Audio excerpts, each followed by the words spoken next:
Good morning, folks. Today's video, we're going to show you how to service and maintenance your Skoolie.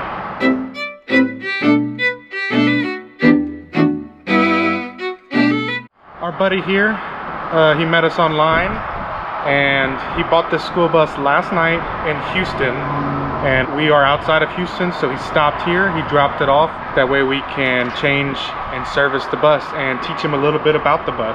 So we're gonna film that today as well. He bought a late 90s model Carpenter bus. Carpenter bus is unique, they're out of business now. So I'm not quite sure what year it is, but it's late mid 90s. It's got the 12 valve Cummins, and it's a front nose bus. So it's very hard to get under there. So this morning I prepped the bus to get ready to change his oil and his fluids.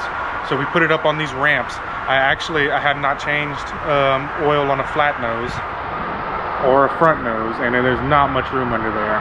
I think I had about 8 inches of clearance between the oil pan and the ground, so I couldn't get a 5-gallon bucket under there. And I just wanted more room, so we picked it up on these ramps.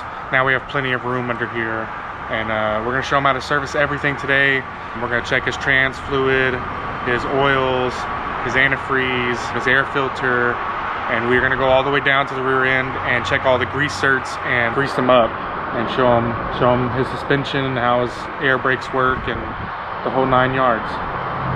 So this bus has already been fully converted. You can see the hot water heater here, and as we go inside you can see a fully built kitchen and couch, and through the first doorway is the bathroom, then a full bedroom with bunk beds, and then the master bedroom after that. The bed lifts up from the back to reveal ample storage, and they even have some leftover artwork from the last owner. Unfortunately, it has the original ceiling and walls, meaning the original insulation, which isn't always great. Also, the doorways are super narrow, so our new friends are considering just demolishing all of this and starting from scratch. I'm just gonna pull the plug on the oil first. Let it drain. I'm sure you've done an oil change before, right? Oh, it's not big.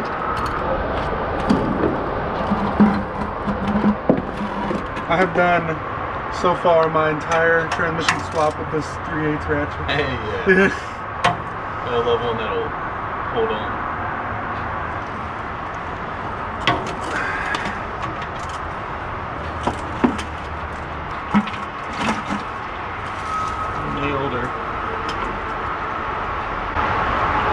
Always check out the shavings because it's a magnet on the end. Oh, yeah. It's so smart. It'll have like this sludge in it. Hear that? Sat for a long time, you got like boogers in it. Oh yeah, I'm sure. Alright, now that the drain plug is pulled, we're gonna pop the valve cover. Just make sure no trash gets in there. This is gonna lets the oil flow. Doesn't let any air get trapped in there. Luckily we're at a tilt, so all the oil should be coming to the back of the oil pan where the plug is. While we wait on all this oil to drain, we're gonna check the front hubs and make sure they have enough gear oil in them. Behind those aftermarket. This is your hub for your front axle. This is your plug. You see they got a little bit of moisture in there. It's on a ramp, so I'm going to check it again when it's level, but I can already tell that it's low and it's got some moisture in it. But pulling all this off is a big job. Got a video on it. I'm going to top them off. I'm going to put it right underneath the cap, and then again we'll check it when it's level. This is just gear oil. All your bearings on this axle, it just floats in this bath of gear oil. So these bearings are not packed with grease like old traditional bearings. It don't look good either. Look at this. Your old stuff. Yeah. These are not on the back, these are just on the front. Another thing I learned just from being out in this yard. Lefty loosey, and righty-tighty does not apply on these things. Interesting. So it's right to get it off. Depends. The driver's side and the passenger side are different. They go in the direction of the road. So typically, I've learned that the driver's side is opposite and the passenger side is the correct way. But you get this nut off, whichever direction that is, and that gets the first tire off. And then you need a studded To get a second impact to get the second tire off. My bus isn't like this. My bus is regular, where it's Normal lefty-loosey, tire, righty-tighty, and it takes off both. Yeah. So, Good to know. very good to know, because if You're you're not- going left to loosen it up and you're actually tightening it, oh my god, Nothing's you're gonna be so pissed off just fucking tightening the shit out of it.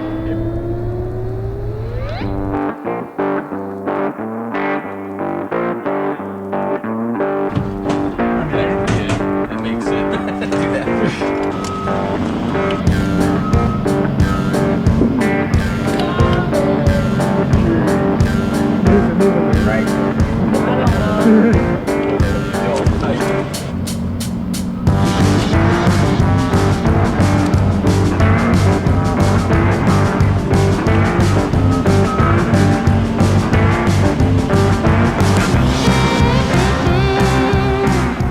We always fill the oil canister up, the oil filter up. That way it gets all the air out of the oil filter and it doesn't have a delay without oil to the top of the motor. So once we fill this up, take a little dab of oil, run it around the filter. That way nothing gets stuck. And you never install this with a wrench. This always goes on hand tight. After you get your new oil filter on and hand tight, you want to replace the plug on your oil pan and then refill it. We are using Rotella T6. It's a fully synthetic, it's 540. There is a lot of conflict on if this is the best oil for this particular motor or not. And I'm using it because I like it. I referred it to him because I like it. I do not know if it is the best option for this motor, but I do believe that it is the best option just because it's great stuff. You can't find it on the shelves hardly. It's expensive, so that obviously means it's good, right? Totally. It's also what we use in our dirt bikes. If you see on the back, it says MA and MA2 and JASO. This is all motorcycle clutch requirements. So this stuff we use in our bus and our dirt bikes. So that's why I'm a fan of it. It's because I can use the same oil in everything I own. Nice. So the mechanical motor, all you need a battery for is to start it. You can take the battery off while it's running and it'll stay running. So if you're riding along, your voltage drops and like you're having electrical issues, I would imagine the alternator would go bad. Something on the motor, right? not, yeah. Unless it's not starting. It's all you probably not need bad. the batteries for is to start it and the electronic stuff on lights, it. yeah. You know, your lights, your dashboard, and that type of thing. But again, I've also never experienced that on the road in a mechanical engine. I've never had that failure, so this is just stuff I've been reading. Yeah. So we're gonna go check the air filter now. Now your oil is changed. Oil is This is the air filter. It's in a different location than I've ever seen.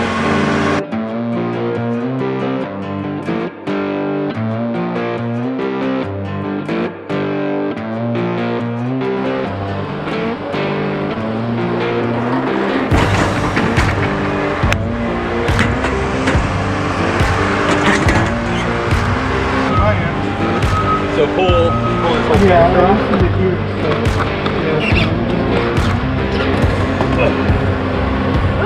He big. Alright, so air filters are very important. You can't breathe, you can't run. All the seals that go on them are very important.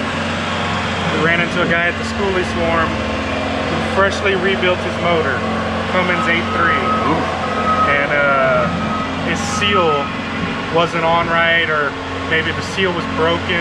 something happened where it was sucking up air that didn't pass through the filter, and he was traveling in sand and dust and dirt, and not long after he left the swarm, we had to rebuild that motor again. He was having trouble. It destroyed his turbo, it destroyed his pistons, it fucked everything up. So your things are very old. I would replace these. When I first got my bus, it wasn't moving, it wasn't going hardly anywhere because of it had a turbo leak. So this one was so rusty it kind of broke, but we have some here. It's not a big deal. So now we figure out how to get this sucker off.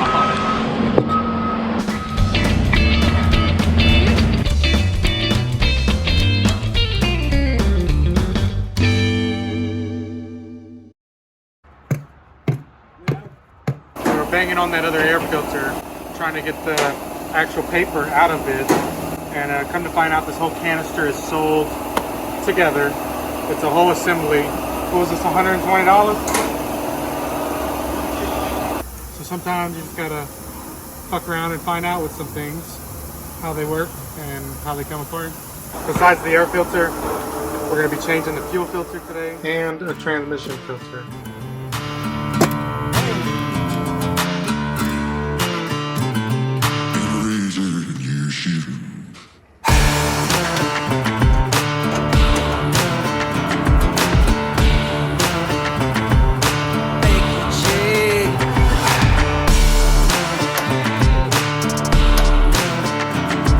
I'm not a professional, don't listen to what I say.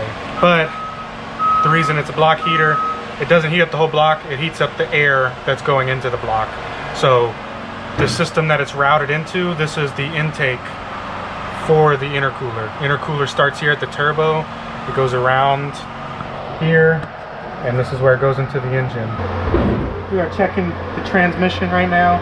I'm just checking to see how the fluid looks, not the fluid level, because we're not level right here. And his transmission fluid looks really good. The transmission is the MT643, and the fluid, it's nice and pretty and red. This looks great. Transmission fluid, if it's got about 100,000 miles on the original fluid, it's gonna be dark and it's probably gonna be low. But old trick my father taught me is if you touch the fluid to your skin, on the sensitive part of your skin, if it starts to burn, it's time to change that fluid. And you only want to really dump fluids on these older transmissions with the Dextron 3 and Dextron 2. Newer fluid is not made to be serviceable. It's made to stay in there the whole life of the transmission. So that's just for newer transmissions like 2010 and newer.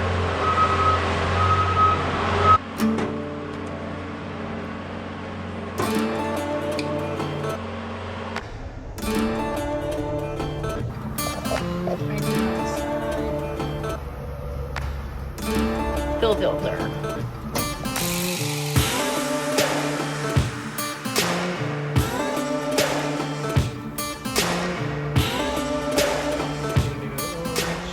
This is our fuel filter for the 12 valve Cummins.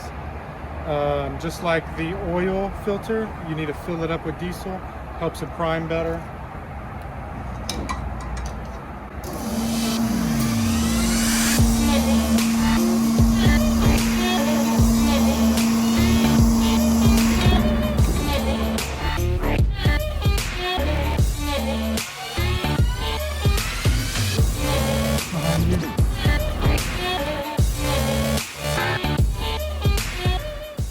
Next step, you gotta get the old gasket off and then replace it with the new one.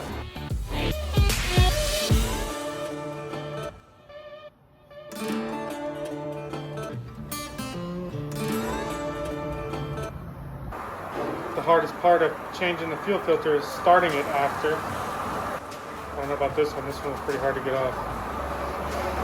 You see how hard it is to start.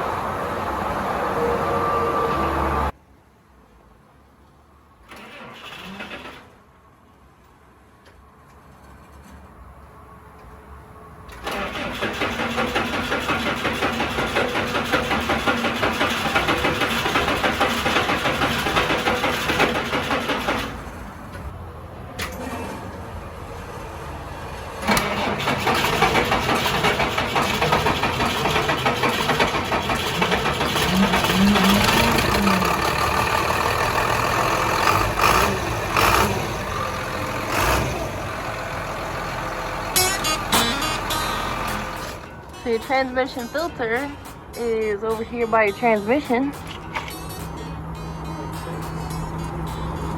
Transmission filter only needs to be done like 50,000 miles with fluid. The engine oil could go 3,000 to 5,000. I usually do it once a year. And then this fuel filter, do it with the oil change.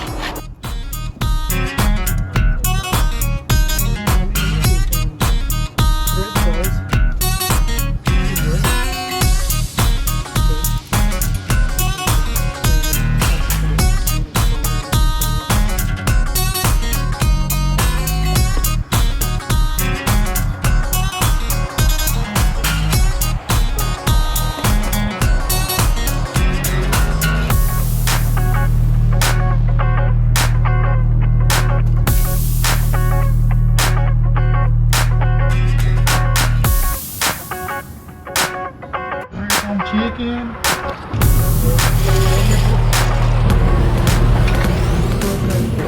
Yeah, they're on the bottom of here.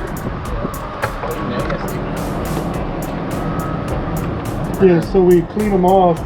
That way none of the crap on the outside gets on them, gets in there.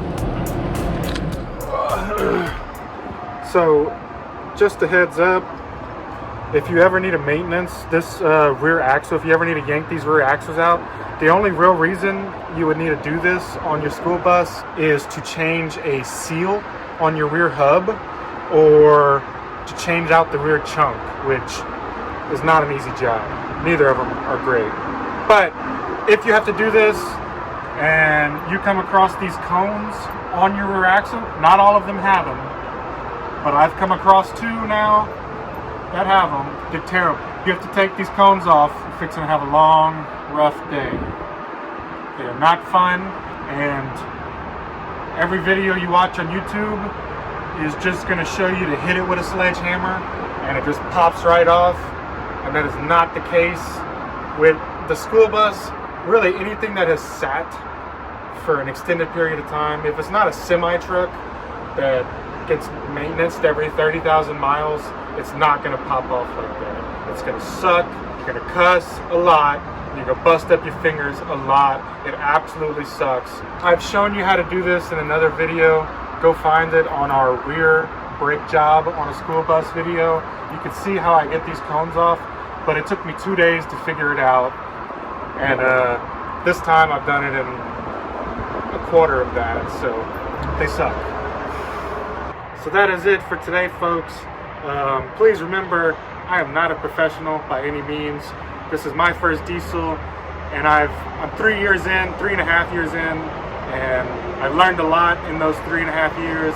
So just keep that in mind, and feel free to comment below if you have any additional advice, comments, concerns. Thanks for watching. Please like and subscribe. It really helps us out. We did buy groceries week before last on our YouTube money, so just a little like really helps. If you have any questions, please leave them in the comments below. We love talking about this kind of stuff. Hope you enjoyed this video. Thank you for watching, and we will see you in the next one.